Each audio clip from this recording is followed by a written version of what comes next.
예수님의 기도라는 제목으로 이방 가운데 주신 말씀으로 은혜 받기를 간절히 소망합니다. 계산해 봤더니 10주 만이더라고요. 오늘 이 금요기도의 자리가 또 이 자리에 모이신 것이 10주 만입니다. 2달 반. 참 시간이 빠르게 지나가는 것 같고, 사실은 말씀을 준비하면서 여느 때보다 더 많이 떨리고 이렇게 걱정되었습니다. 그냥 물론 제가 잘 준비하는 말씀 또 설교이겠지만, 하나님이 때 가운데 우리 가운데 또 주시고자 하시는 말씀, 또 우리 가운데 시간 가운데 말씀하시고자 하시는 말씀이 무엇일까 참 여러 날 고민하고 고심하고 또 기도하면서 하나님 좀 제발 말씀해 주십시오라고 매달렸던 오늘이었던 것 같습니다. 오늘 이 귀한 말씀이 정말 우리의 삶 가운데 하나님이 때 가운데 우리에게 주시는 귀한 은혜의 말씀이기를 간절히 소망합니다. 우리가 읽었던 본문이 요한복음인데요, 요한복음은 총 21장의 말씀으로 되어 있습니다. 근데 이 요한복음을 크게 두 부분으로 나눠볼 수 있어요. 두 부분으로 나눠볼 수 있는데, 크게는 어떻게 나눠보냐면 1장부터 12장까지를 표적의 책이라고 보통 이렇게 부릅니다. 1장부터 12장까지. 그리고 13장부터 21장까지 후반부를 영광의 책이라고 또 그렇게 부릅니다. 그렇다면 우리가 읽었던 이 17장 본문은 당연히 요한복음 전체에서 본다면 후반부에 있는 말씀일 겁니다.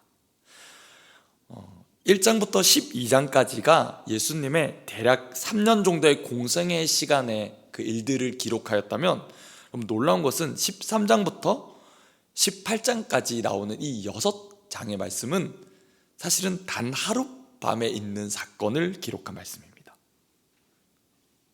13장부터 18장까지의 그 6장의 내용은 사실은 예수님의 그 제자들과의 마지막 만찬과 함께 나눴던 그 일들에 대해서 기록하고 있는데, 사실 생각해보면 참 엄청난 분량을 할애해서 증거했다는 것을 우리는 알 수 있습니다. 13장부터 17장까지를 우리는 누가복음 22장 12절을 근거해서 다락방 강화, 다락방에서 가르쳐 주신 예수님의 가르침이라고 보통 부릅니다.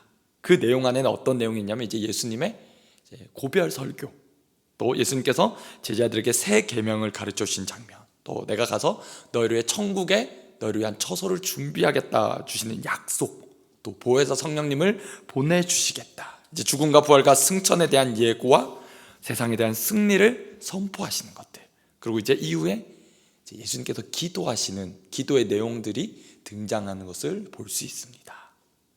자, 한 단락이 13장부터 18장까지라고 했는데요, 13장은 이렇게 시작합니다. 제가 읽어드리겠습니다. 유월절 전에 예수께서 자기가 세상을 떠나 아버지께로 돌아가실 때가 이른 줄 아시고 세상에 있는 자기 사람들을 사랑하시되 끝까지 사랑하시니라. 예수님은 이제 때가 되었다라는 것을 알고 계셨습니다. 바로 예수님이 보냄받은 그 분명한 이유, 그리고 사역하셨던 그 분명한 이유, 온 세상을 구원하기 위한 십자가와 그 죽음과 부활에 이르기까지 그 때가 되었다는 것을 이제 예수님께서 아셨습니다. 그 말은 이제 예수님이 제자들을 떠날 때가 되셨다는 것을 아셨다는 겁니다. 근데 그 떠날 때가 되었을 때 예수님이 어떻게 하셨냐면 자기 사람들을 사랑하시되 끝까지 사랑하셨다라고 증언하고 있습니다. 어쩌면 제자들은 참 변하지 않거든요. 참 말을 안 듣고 더디 변하고, 그렇게 참 예수님 외에 절대 주님 저는 배반하지 않겠습니다 라고 말하는 제자들이 사실은 얼마 지나지 않아서 예수님 모른다고 부인하고 떠나갈 것을 예수님이 알고 계십니다. 예수님 알고 계시잖아요. 그런데 그 예수님이 그 제자들을, 자기 사람들을 사랑하셨는데 어떻게 사랑하셨냐면 끝까지 사랑하셨다고 증언합니다. 그것이 예수님의 마음입니다. 끝까지 사랑하셨다. 그 제자들이 자신에게 맡긴 양이란 것을.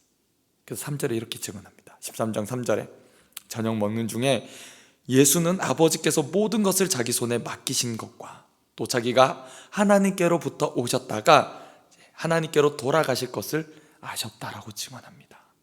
그런 가운데 여러 가지 가르침과 오늘 우리가 읽었던 이 사실은 전체 17장에 이제 예수님의 기도에 대해서 증언하는 것을 볼 수 있습니다. 17장을 보면 한 장 전체가 예수님의 기도에 대한 내용입니다. 특별히 다른 복음서와 다른 특징이 뭐냐면 이 기도는 예수님의 대제사장적인 기도라고 말합니다. 대제사장적인 기도. 어떤 기도냐? 이제 예수님은 십자가를 앞에 두고 계십니다. 그 말은 예수님이 이제 온 인류를 구원하기 위한 희생의 제물로 드려지실 거라는 거죠. 죽임당하실 거라는 겁니다. 그것을 두고 하시는 기도입니다. 그리고 이후로 남겨지는 사랑하는 이 제자들을 위해, 또 그들을 통해 세워질 미래 모든 성도들을 위한 예수님의 중보기도였다라는 것이 가장 독특한 점입니다. 예수님의 대제사장적인 기도가 무엇이냐? 바로 하나님과 우리 사이에 맡겼던 그 담, 하나님과 원수되었던 우리를 위해 허무신 유일한 중보자이신 예수님, 그분이 자신의 몸을 들여 이제 구원의 중보자가 되시는 것. 그래서 우리를 위한 예수님의 값없는 헌신의 기도라고 부르는 장이기도 합니다. 예수님이 얼마나 사랑하셨는지, 예수님이 우리를 위해 기도하실 때 얼마나 뜨거운 마음으로 기도하시는지, 그리고 우리를 위해 헌신하실 때 얼마나 그렇게 사랑 가운데 뜨겁게 사랑하시는지를 이 본문이 우리에게 증언해 주고 있습니다. 1절부터 5절까지가 또 하나의 단락입니다. 17장 1절부터 5절은 이런 내용들입니다. 이제 예수님이 십자가 사역을 통해 성자 예수님 자신과 성부 하나님의 영광을 구하는 장면입니다. 영광을 구합니다. 바로 하나님, 이 일이 하나님께, 아버지께 영광이 되기를 소망합니다라는 겁니다. 그것이 바로 예수님이 가지셨던 가치요, 목적과 방향이었다라는 겁니다. 아버지, 나의 이 일이 아버지께 영광이 되기를 소망합니다. 자, 6절부터는 19절까지 이제 무엇을 위해 기도하십니까? 이제 남겨질 이 제자들, 사랑하지만 남겨질 이 제자들을 위해 이제 승천하시고서 여전히 이들은 이 땅 가운데 살아갑니다. 이 땅에 남아 있습니다. 이 땅에 남아 있으면서 복음 전파의 사역을 감당해야 될 그 사랑하는 제자들을 위해 중보 기도하십니다. 어떤 내용으로요? 아버지, 이들을 지켜주십시오. 이들을 보호해 주십시오. 그 기도를 드리고 있는 것입니다. 자, 그 기도가 마친 다음에 20절부터 26절, 오늘 우리가 읽었던 이 말씀은 이런 제자들을 통해, 이들의 사역을 통해 이제 복음이 증거될 건데, 그 증거된 복음을 듣고서 믿게 될 교회와 성도들을 위한 기도였습니다. 어쩌면 우리를 위한 기도셨죠. 당장 제자들의 눈에는 보이지 않았던 우리, 먼 미래에 있을 예수 믿게 될 자들, 그들을 위해 예수님이 기도하셨다는 겁니다. 그러면서 그 중심에는 바로 하나됨과 연합을 요청하는 기도였다는 거예요. 우리 위해 예수님 기도하셨는데 뭐라 기도하셨냐면 하나 되기를, 그리고 연합하기를 위해 기도하셨다는 겁니다. 보십시오. 27장 안에는 하나님의 놀라운 구원의 계획이 설명되어 있습니다. 하나님의 그 놀라운 말할 수 없는 구원의 계획이 증거되어 있습니다. 그로 인해 어떻게 제자들이 세워져 가고 어떻게 그들이 이후에 사역하게 될 것인지를 알려주고 있습니다. 그들을 통해 교회가 세워지게 될 겁니다. 그들을 통해 믿게 될 성도들이 일어나게 될 것입니다. 그런 성도들이 세워지게 될 것입니다. 그렇다면 그 세워진 성도들이 어떠한 가치로, 어떤 방향으로, 어떠한 목적으로 사역하며 살아가야 하는지에 대해서 알려주고 계신 겁니다. 먼저 예수님의 이 대제사장적인 기도는 성경에 여러 가지 기도가 나타나는데 한 두 가지, 크게 봤을 때 두 가지의 부분에 대해서 대조되는 모습이 있는 것 같아요. 우리가 잘 아는 구약의 모세의 기도가 있습니다. 구약 모세가 신명기 32장에 기도로 이렇게 노래를 쓴 장면이 있습니다. 모세가 이제 죽기 전에 정말 유언과 같은 마음으로 말씀을 남기는 겁니다. 이제 이스라엘 백성이 가나안에 들어갈 거다. 너희가 들어가서는 이제 어떻게 지내야 되는지에 있어서 정말 마지막 심정을 담은 기도로 그 글을 남겼습니다. 그 내용들이 어떠냐면 바로 이겁니다. 하나님이 너희를 어떻게 구원하셨느냐라는 거예요. 하나님 너희를 어떻게 건져내셨느냐라는 겁니다. 그러면서 이 광야, 말도 안 되게 척박한 이 광야 40년을 하나님 어떻게 너희를 입히시고 먹이시고 돌보셨는가 꼭 기억해라 라는 겁니다. 그런데 마지막에 이제 너희에게 일어날 일이 무엇이냐면, 여러분, 이스라엘 백성들이 배교하게 될 거다. 너희가 신앙을 등지게 될 거다. 하나님의 은혜를 저버리게 될 거다라는 거예요. 그리고 그 하나님의 진노에 대해서 예언하고 있다라는 겁니다. 보십시오. 하나님의 은혜를 참 많이 받았어요. 참 많이 누렸어요. 여러분 1, 2년이 아니라 40년 세월을 그렇게 하나님 은혜를 받았으면 변하면 안 되는 거잖아요. 근데 변해요. 잊어요. 등져요. 하나님 모른다고 해요. 자기 편한 대로 따라가요.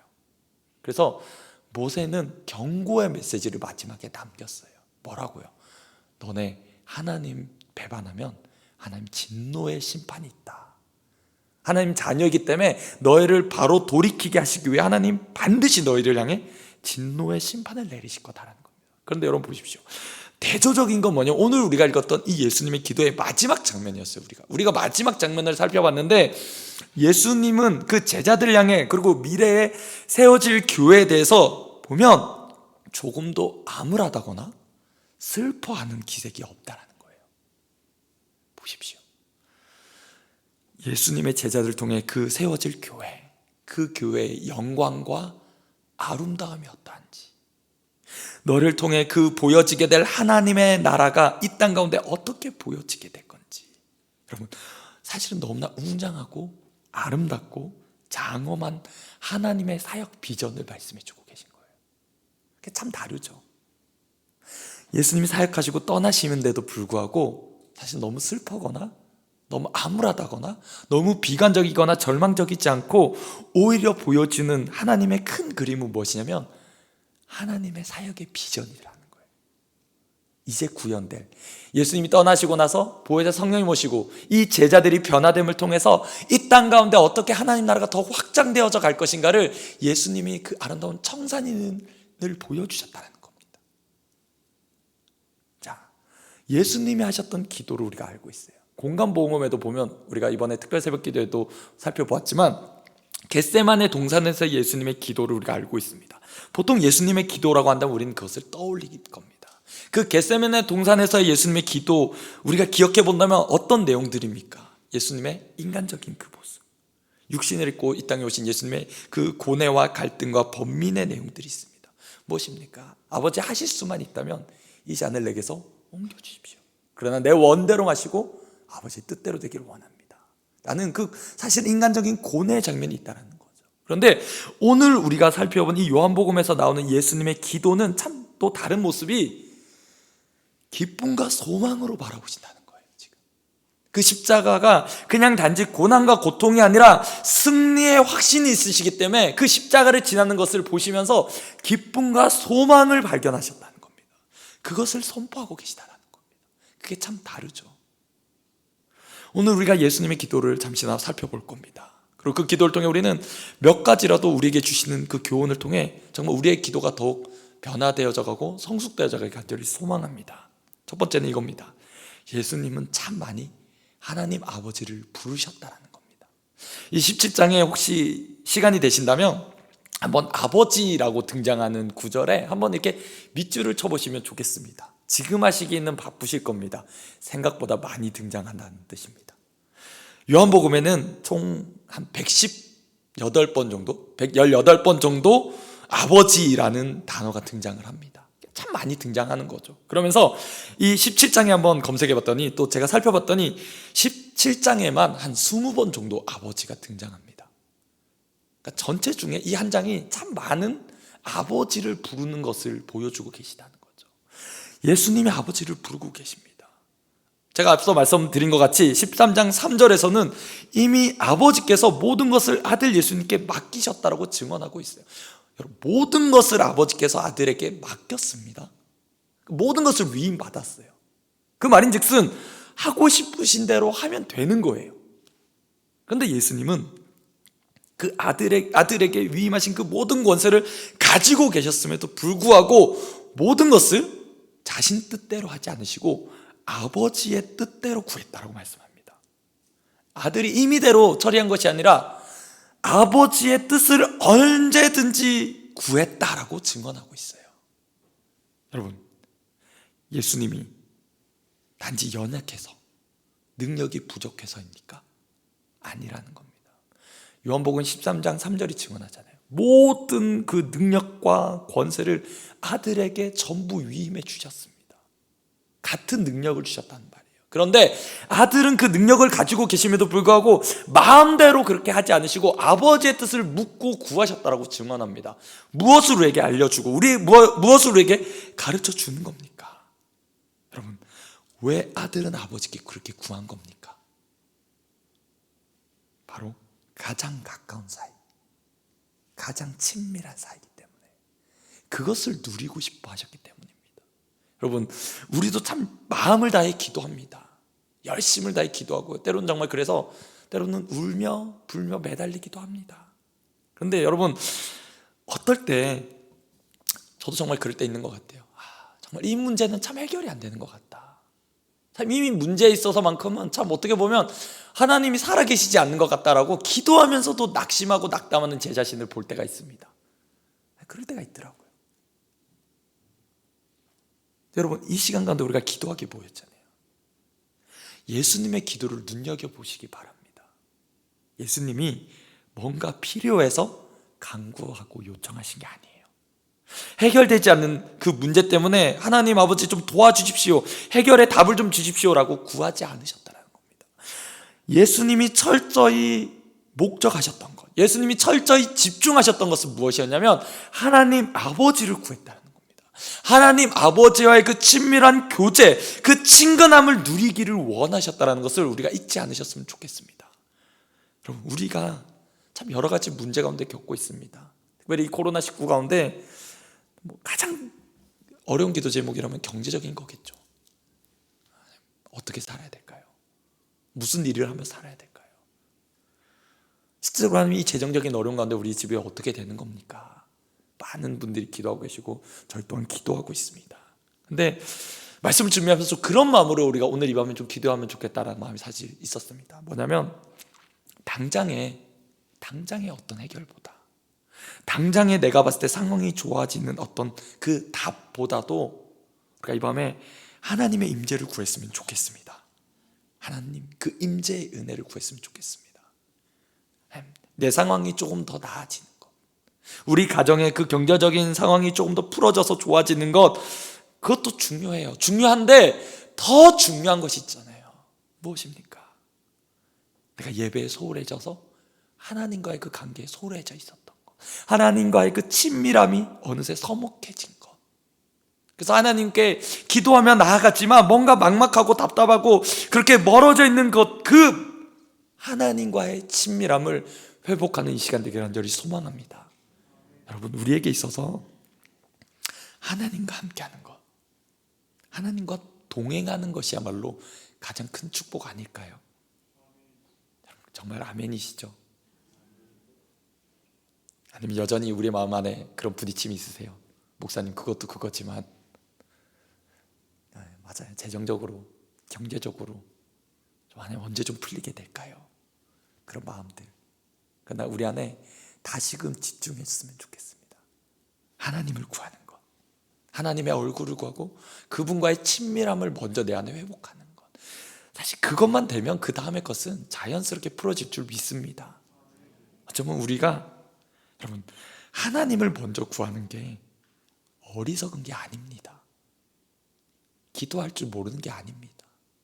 결코 느린 게 아닙니다. 어쩌면 그것이야말로 가장 빠른 기도고, 가장 현명한 기도고, 가장 바람직한 기도일 겁니다. 이 밤에 우리가 기도하기 위해 모였습니다. 우리의 마음이 하나님께 향하기를 간절히 소망합니다. 제 6절부터 19절까지 예수님이 이제 제자들을 위해 기도하시는 거예요.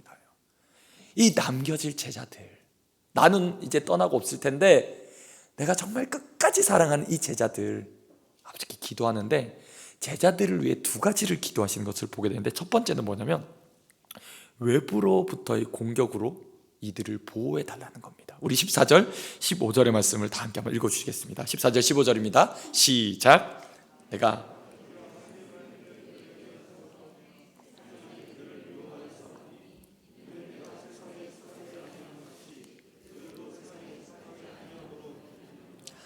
내가 비옵는 것은 그들을 세상에서 데려가시기를 위함이 아니요 다만 악에 빠지지 않게 보존하시기를 위함이니이다. 그럼 요한복음에는 세상이라는 단어가 참 많이 등장합니다. 그런데 많은 의미가 있지만 크게 한 두 가지로 볼 때, 첫 번째는 요한복음 3장 16절에서처럼 하나님이 세상을 이처럼 사랑하셨다라고 쓸 때는 하나님이 사랑하시는 대상으로, 하나님의 그 인격을 닮은 사람을 말할 때 그렇게 세상이라고 말씀합니다. 근데 또 어떨 때는 세상이라는 단어가 오늘 우리가 읽은 이 본문에서처럼 하나님과 인간을 멀어지게 하는 것, 하나님을 거역하고 대항한 이 타락한 이 세상에 있는 그 반 그리스도적인 총집합체를 세상이라고 정의하기도 합니다. 그래서 문맥을 통해 잘 이해하셨으면 좋겠고 잘 해석하셨으면 좋겠습니다. 지금 예수님이 제자들을 위해 기도하고 계실 때 이 구절에서 제자들은 여전히 예수님의 죽으심과 부활 이후에도 이 땅에 살아갈 존재들, 이 땅에 살아갈 존재들. 지금 제자들이 살아가야 될 세상은 어떤 세상입니까? 하나님을 대적하고 거스르는 이 세대, 특별히 공중 권세 잡은 마귀가 주인 되어 다스리는 이 세상을 말하고 있는 겁니다. 제자들은 그 세상 안에 살아갑니다. 그 세상 안에 살고 있어요. 오늘도 우리가 그렇게 힘들었던 이유가 무엇입니까? 우리의 치열한 영적 전쟁이 있는 이유가 과연 무엇입니까? 바로 우리가 이 세상 안에 살아가기 때문입니다. 특별히 우리가 이 세상에 속하지 않았기 때문입니다. 세상에 살아가요. 육신을 입고 있기 때문에 믿지 않는 사람들과 우리는 같이 동업을 하고 직장 관계를 가지고 교류를 하며 살아갑니다. 그러나 다른 점이 있다면 우리는 세상에 속한 사람들이 아니다라는 겁니다. 그게 교회잖아요. 교회는 세상 안에 있어요. 세상과 가장 가까이 있어요. 근데 세상과 같은 방식으로 살지 않잖아요. 그게 바로 교회된 저와 여러분의 삶의 모습 아니겠습니까? 그런데 그 교회를 향해 세상이 공격할 것이다라는 겁니다. 세상이 핍박할 것이다라는 겁니다. 여러분, 이것이 기독교 2000년 역사 아닙니까? 과거에도 이미 있었고 현재도 있고 또 미래도 여전히 있을 일입니다. 그렇기 때문에 예수님이 사랑하시는 제자를 위해 끝까지 기도하신 게 뭐냐면, 아버지, 이들이 아버지 뜻대로 산다고 한다면 당연히 세상에 거스를 겁니다. 세상을 거슬러 살 겁니다. 그 시류대로, 흐름대로 따라가 사는 게 아니라 당연히 거기에 거슬러 살 겁니다. 그러면 세상으로부터 미움받게 될 겁니다. 세상으로부터 박해받게 될 겁니다. 단지 이 세상으로부터의 미움은 그냥 사람 한둘이 그냥 감정적으로 미워 이런 정도의 미움이 아니라 온 세상이 할 수만 있으면 힘을 다해서 미워할 겁니다. 감정이 아니라 의지를 들여서 실질적인 행동으로 그렇게 우리를 미워할 것입니다. 어떻게요? 왜요? 그들의 아버지는 마귀이기 때문입니다. 공중권세 잡은 마귀가 여전히 이 세상을 거슬며 살아가는, 이 세상에 속하지 않은 저와 여러분, 교회를 향해 그렇게 핍박하고 박해하고 욕할 것입니다. 예수님 그걸 하시는 겁니다. 그래서 기도하시는 겁니다. 뭐라고요? 아버지, 저들을 늘 악한 자로부터 보호해 주십시오. 왜냐하면 저들은 여전히 그 세상 안에 살아갈 존재들이기 때문에. 여러분, 잊지 마십시오. 우리는 세상 안에서 살아가는 자들입니다. 그러나 세상에 속하지 않은 자들입니다. 우리가 발딛고 살아가는 것, 때로는 참 처절한 현실이 그런 것 아닙니까? 예수 믿기 때문에, 예수 믿는 자이기 때문에, 또 우리 안에 있는 그 분명한 사명, 복음 전파하는 것. 저 믿지 않는 영혼이 나에게 뭐라 말해도 우리가 이 말씀 통해 그 예수 그리스도의 마음이 있다면 우리가 그렇게 찬양했잖아요. 아버지 마음 있는 곳에 내 마음 있기 원한다고. 그렇게 찬양했던 우리의 마음이 진심이었다면 당연히 우리의 삶의 방향은 복음 전도와 영혼을 구하는 일일 것입니다. 그 일 가운데 세상이 우리를 미워합니다. 세상이 우리를 향해 적극적으로 대항합니다. 그럴 때 그런 세상을 우리는 포기하겠습니까? 안 되나 보다, 저 영혼은 안 되는가 보다, 안 돌이키려는가 보다, 그냥 포기하자, 그럼 이럴 겁니까? 아니잖아요. 우리 주님 마음, 사랑하시되 끝까지 사랑하신 마음, 그것이 저와 여러분의 마음인 줄 믿습니다. 그 마음이 있기 때문에 힘들지만 여전히 복음 전파하는 것입니다. 힘들지만 이것을 우리의 운명으로 알고 우리의 사명으로 알고 우리의 삶인 줄 알고 그렇게 살아가는 것입니다. 그런 제자들에게 지금 두 번째로 구하는 게 뭔지 아십니까? 아버지, 이들이 그 악으로부터 보호해 주실 뿐만 아니라 저들을 하나님의 진리의 말씀으로 거룩하게 하여 주십시오라는 겁니다. 여러분, 예수님의 간구를 꼭 기억하시기 바랍니다. 악에게 빠지지 않는다고 해서, 즉 악한 자의 공격으로부터 보호받는다고 해서 거룩한 사람이 되는 것은 아닙니다. 공격을 안 받을 뿐이지 그러나 거룩해지는 것은 아니다라는 겁니다. 그럼 어떻게 해야 거룩해지는 겁니까? 우리를 거룩하게 하는 것이 무엇입니까? 바로 하나님의 말씀인 줄 믿습니다. 하나님의 말씀, 날마다, 시마다, 때마다 우리를 거룩하게, 거룩함으로 지켜가는 것이 무엇입니까? 여러분, 세상은 앞에 말한 것처럼 우리를 공격할 겁니다. 할 수만 있으면 우리를 넘어뜨리게 하고 할 수만 있으면 우리의 신앙을 꺼트려 버리게 할 겁니다. 그렇지 않을까요? 더 분명한 이유로, 더 확실한 이유로, 더 논리적인 이유를 들어서, 그 근거를 들어서 모이지 못하게, 예배하지 못하게, 경건생활 가지지 못하게 할 겁니다. 그럴 때 우리를 어떻게 지켜가야 될까? 내 자신을 어떻게 날마다 거룩함으로 지켜가야 될까? 여러분, 바로 하나님의 말씀이 답인 줄 믿습니다. 하나님의 말씀이 우리를 거룩하게 지켜가신 줄 믿습니다. 17절 말씀인데 한번 다 같이 읽어보실게요. 17절 말씀입니다. 시작. 그들을 진리로 거룩하게 하옵소서. 아버지의 말씀은 진리. 너무 명확하지 않습니까? 아버지, 그들을 거룩하게, 진리로 거룩하게 해주십시오. 보호해 주실 뿐만 아니라 그들의 그 정체성을 잃지 않고 살아갈 수 있게 해주십시오. 그 힘은 하나님의 말씀에서 나옵니다. 하나님의 말씀만이 진리입니다. 여러분, 다른 게 진리가 아닙니다.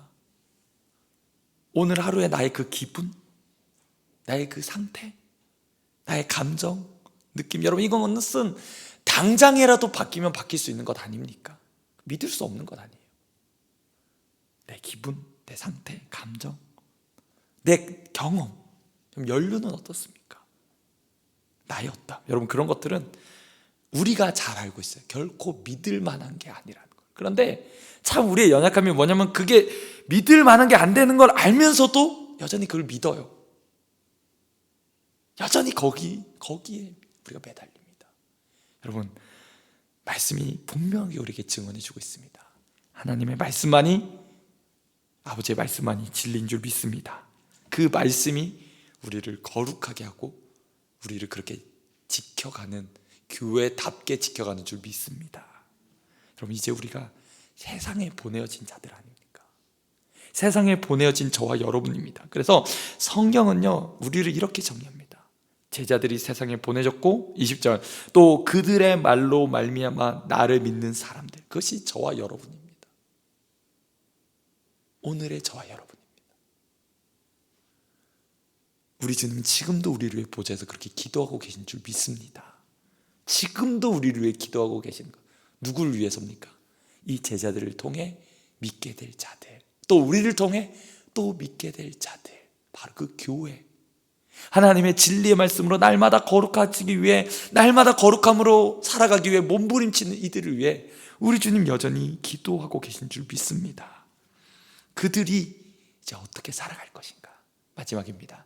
21절, 22절입니다. 함께 읽어보시겠습니다. 아버지여, 아버지께서 내 안에, 내가 아버지 안에 있는 것 같이 그들도 다 하나가 되어 우리 안에 있게 하사 세상으로 아버지께서 나를 보내신 것을 믿게 하옵소서. 내게 주신 영광을 내가 그들에게 주었사오니 이는 우리가 하나가 된 것 같이 그들도 하나가 되게 하려 하심이니이다. 여러분, 예수님의 지금 기도, 이제 세워질 이 교회를 위해 기도하시는 것이 무엇입니까? 이 진리 안에서 하나가 되길 바란다라는 겁니다. 하나가 되었으면 좋겠다. 원래 우리는 아직 그 우리에 들지 않았던 양들이었습니다. 동서사방에 흩어져 있고 그냥 그렇게 살아갔던 자들입니다. 그런데 놀라운 성령의 그 역사로 말미암아 저와 여러분은 복음이 믿어진 사람들입니다. 여러분, 복음이 믿어졌습니다. 예수님이 나를 위해 죽었다더라. 그분이 날 사랑해 죽으셨다더라. 그 복음이 내 안에 믿어진 것입니다. 그래서 하나님 자녀 되었습니다. 거룩한 약속에 참여한 자가 되었습니다. 그게 저와 여러분입니다.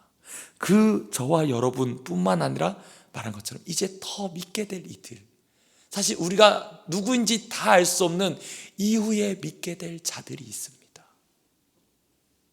계시록에 무엇이라 증언한지 아십니까? 이 일 후에 내가 보니 각 나라와 족속과 백성과 방언에서 아무도 능히 셀 수 없는 큰 무리가 라고 말합니다. 아무도 셀 수 없는 큰 무리가. 근데 놀라운 것은 그들이 하나가 될 것이다 라는 겁니다. 어떻게 해요?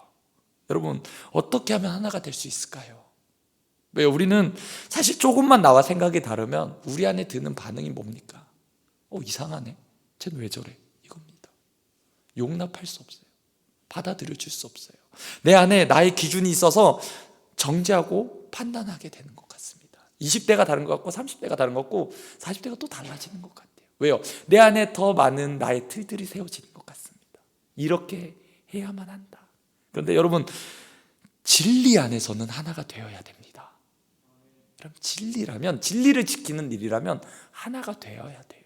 근데 그 진리를 지키는 일이 아니라면 용납하고 용서해 줄 수 있어야 됩니다. 어떤 겁니까? 예수님께서 말씀하신 게 이거 아닙니까? 아버지, 그들이 우리가 하나인 것 같이 하나가 되게 하여 주십시오. 그들이 십자가와 부활을 믿는다면, 참으로 예수 그리스도를 주라 고백하며 따라가는 제자라면, 내가 그들에게 보여준 이 영광, 이 십자가와 부활을 통한 말할 수 없는 그 영광을 경험한 자들이라면 이제 이들은 연합할 수 있고 하나로 지어져 갈 수 있습니다. 하나 되어져 갈 수 있습니다. 예수님 그렇게 우리에게 기도하고 계시다는 겁니다. 여러분, 교회마다 참 다 다른 것 같습니다. 이 코로나 사태를 대하는 교회들마다 입장도 참 다른 것 같습니다. 교파가 다르고요, 사역하는 활동 지역이 다 다릅니다. 또 각 교단마다도, 또 교회마다도 목회하는 방식은 다 다릅니다. 그런데 우리 교회 안에만 봐도 그런 것 같습니다. 이 코로나 사태를 겪으면서 다양한 의견들이, 다양한 자기 생각들이 있습니다. 그런데 진짜 하나님 바라시는 게 뭘까? 하나님이 우리 교회에게 바라시는 게 뭘까? 기도하며 말씀을 준비하며 곰곰이 묵상해 보게 됩니다. 하나님이 우리 교회에게 말씀하신 게 뭘까? 뭘 원하실까라는 거예요. 적어도 우는 사자 마귀에게 어떠한 틈도 내주지 않기를 원합니다. 그 사소한 불화, 그 사소한 다툼, 그 틈을 우리가 내어주지 않기를 원합니다. 진리 안에서 사랑 가운데 단단하게 세워져가는 공동체 되기를 간절히 소망합니다. 여러분, 초대교회 때부터 어쩌면요, 교회 안에는 그런 불화가 있었어요. 초대교회도 그걸 보여줍니다. 교회 안에 분파가 나눠지고 파당이 지어집니다. 어쩌면 그것이 육신을 입고 가는 저와 여러분의 이 인생이라는 것 안에 가지는 그 당연한 연약한 모습인 것 같습니다. 죄의 결과로서 여전히 내가 옳다고, 여전히 내가 맞다고, 너는 틀렸다고, 그렇게 하면 안 된다고, 내가 그만큼 많이 경험했기 때문에 넌 아직 잘 모르기 때문에 그렇게 하면 안 된다고. 어쩌면 그것이 우리 안에 있는 참 연약한 모습인 것 같습니다.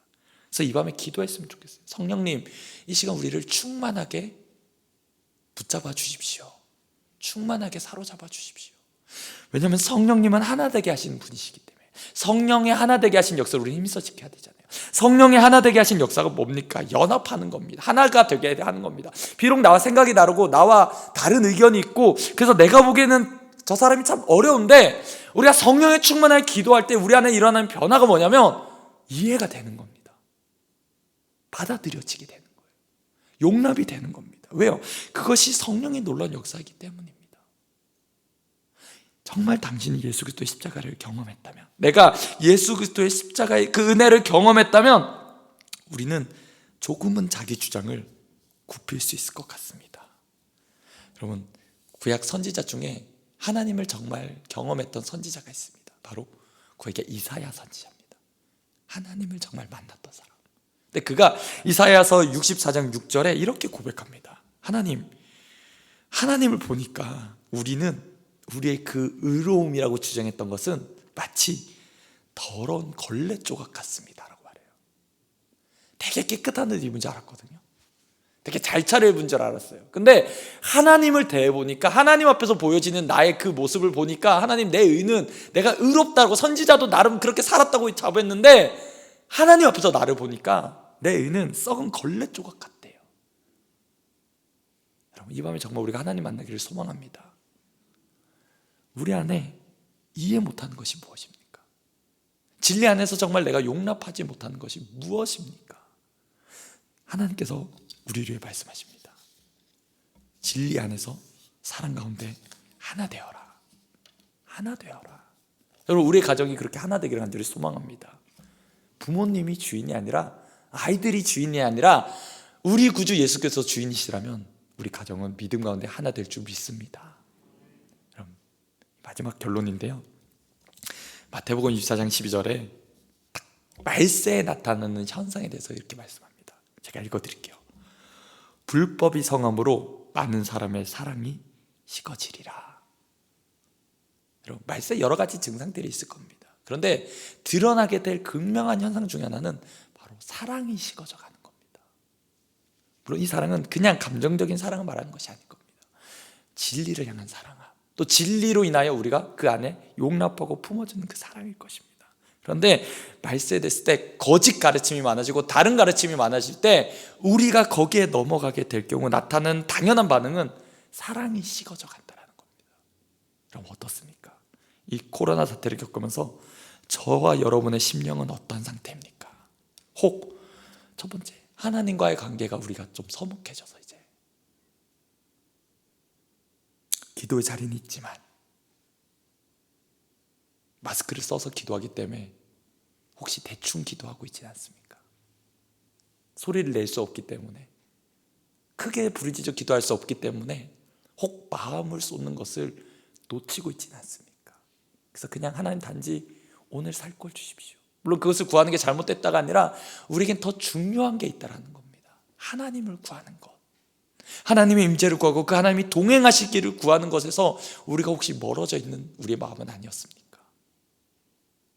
뿐만 아니라 이 제자들이 살아가는 것처럼 세상으로부터의 그 공격이 올 때 주님 우리를 보호해 주시되 우리가 날마다 거룩하게 살아가게 되는 것은 하나님의 말씀임을 잊지 마시길 바랍니다. 하나님, 그 말씀으로 오늘도 우리를 거룩하게 해주십시오. 오늘도 하나님의 말씀 가운데 깨어있게 해주십시오. 그래서 내가 정말 이 밤에 기도하는 것도 하나님 그냥 내 뜻 하나 구하는 것이 아니라 하나님의 뜻을 찾아 구하는 이 밤 되게 해주십시오. 우리가 기도한다면 하나님의 뜻을 이루어드리는 기도가 되었으면 좋겠습니다. 이 밤 가운데 저 여러분이 정말 오랜 시간 기도할 수 없지만, 이 사태 때문에 오래 기도할 수 없지만, 그러나 우리가 정말 이 시간에 기도할 때 정말 마음을 다해 기도했으면 좋겠고, 그 기도하는 가운데 하나님이 우리를 붙들고 계시고, 하나님 우리를 보호하고 계시고, 여전히 은혜 가운데 우리를 견고하게 세워가고 계시고, 또 우리를 통해 하나님의 그 놀라운 일을 이뤄가실 것을 우리가 믿음으로 함께 구하며 기도했으면 좋겠습니다. 우리 들은 말씀 기억하시면서 이렇게 찬양했으면 좋겠습니다. 우리 나의 안에 거하라는 찬양이